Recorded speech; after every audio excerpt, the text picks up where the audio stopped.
The day Queen Madeline fell. Logan Mercer had always dreamed of finding a quiet, suburban home where his 12-year-old son, Aiden, could thrive. As a paramedic and a single father, Logan valued peace, order, and the kind of close-knit community that Oakmere Grove promised on paper. When he first toured the pristine streets of the gated neighborhood, lined with neat boxwood hedges, identical mailboxes, and homes painted in a palette approved by the Homeowners Association, he had imagined it was the perfect place to raise his son. For a time, it was. The neighbors seemed friendly enough, and the area was quiet, with little more than the sound of sprinklers and distant laughter of children in the evening air. It was safe. It was structured. It was everything Logan thought he needed for Aiden. What Logan didn't know, however, was that peace came at a cost. And that cost had a name. Madeline Crowley. She wasn't just the HOA president. She was its self-appointed monarch, its tyrant, its iron-fisted ruler in designer suits and stiletto heels. If Oakmere Grove was a kingdom, Madeline was its absolute authority, issuing decrees and punishments without mercy. She dictated everything: the color of garden gnomes, neutral tones only, the angle of solar lights, the timing and volume of wind chimes. No decoration was too small for scrutiny, no lawn too green to avoid her tape measure. And her rules were enforced with the zeal of an inquisitor. Logan had no interest in power struggles.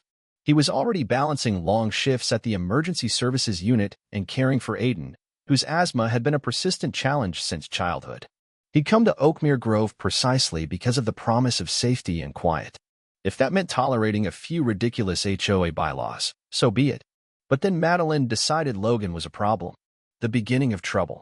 It started innocently enough, or as innocent as Madeline ever got. Logan questioned, during a community meeting, why the security gate code was being changed every 2 weeks. For him and other shift workers, it was a nightmare. On more than one occasion, he'd found himself locked out of his own neighborhood after a double shift at the hospital. Madeline had smiled, her lipstick as sharp as a knife, and explained it was for the protection of the community. Her tone had been pleasant, but her eyes had gleamed with something that made Logan's gut twist. He was marked. After that day, the small things started piling up. First, his gate code mysteriously stopped working. He was told, via a cool voicemail from Madeline, that it was a system error and would be corrected promptly. Then came a string of petty fines. His trash bins were placed half an inch too far from the curb. His porch light was distractingly bright. His mailbox was non-compliant, even though it matched those of his neighbors. At first, Logan let it slide. He had bigger concerns. Aiden was adjusting well to the new school, and his health had been relatively stable. Logan figured he could endure Madeline's passive-aggressive micromanagement in exchange for his son's happiness. Then came the night that changed everything. The night of the storm. It was late, after 9 p.m., when Aiden had his worst asthma attack in months. Logan had just finished cleaning up after dinner when he heard the faint wheeze from his son's room. He bolted upstairs, finding Aiden sitting on his bed, struggling to breathe. His chest heaved with each labored gasp. "Where's your inhaler?" Logan asked urgently. Aiden tried to speak, but shook his head. It wasn't on the nightstand. It wasn't in the emergency drawer. Logan tore through the house in a panic, but couldn't find it. Had he forgotten to pick up the refill? Had it slipped his mind between endless overtime shifts? He didn't have time to dwell on his mistake. Grabbing his phone with shaking hands, he called 911. His voice was tight, urgent. "My son is having a severe asthma attack. We need paramedics. Now." The dispatcher assured him a unit was en route. Logan knew they'd find the house easily. What he didn't know, what he forgot in his desperation, was the obstacle at the front of Oakmere Grove. The gate. Without thinking, Logan ran. He sprinted down the street in the dark, cutting across perfect lawns and silent streets, heading for the entrance. He'd open the gate himself if he had to. He'd rip it off its hinges. But someone was already there. Madeline Crowley stood in front of the control panel, her hands delicately poised over the keys. Her expression was unreadable. Poised. Cold. Impossibly calm. "Open the gate," Logan gasped, breathless. Madeline tilted her head. "Logan, it's after hours. Emergency vehicles require authorization. My son can't breathe. Open it." Her lips twitched into a faint smile. "We can't be too careful. We had an incident last year. Unauthorized vehicles, security concerns." Surely you understand the need for protocol. Rage and terror roared inside him. "If you don't open that gate right now, I swear." She sighed dramatically. "Rules are rules, Logan. I can't make exceptions. If I make one for you, Where does it stop? The sirens wailed in the distance. Logan turned to see the flashing lights of the ambulance cresting the hill. They were close. But Madeline was already pressing a button on the keypad.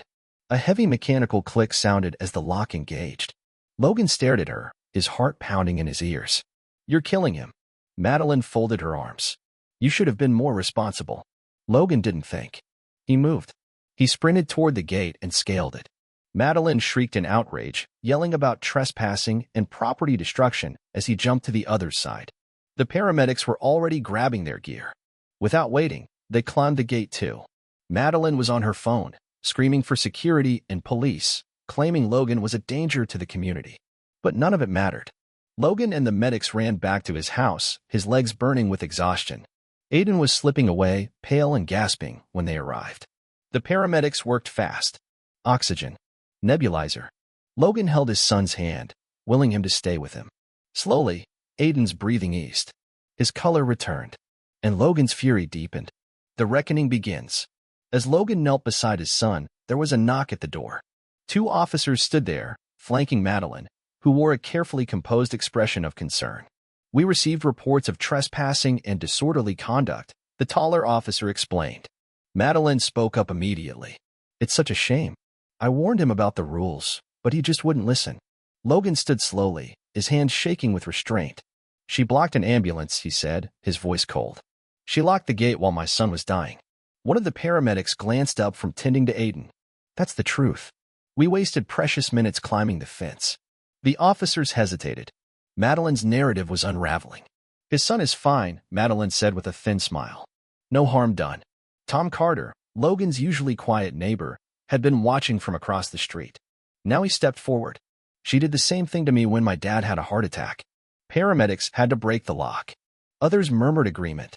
Lisa Manning, a single mother 2 blocks down, spoke up. She fined me for calling an ambulance when my daughter broke her arm. Said it wasn't an emergency. Madeline's face paled. She tried to speak, but no one was listening. The fall of the Queen. The officers took statements. One paramedic filed an official complaint. Logan, still shaking with adrenaline, signed a report accusing Madeline of obstructing emergency services. It didn't end there. By morning, word had spread. Madeline's history of petty tyranny came pouring out: excessive fines, threats of eviction, misuse of HOA funds for personal gain.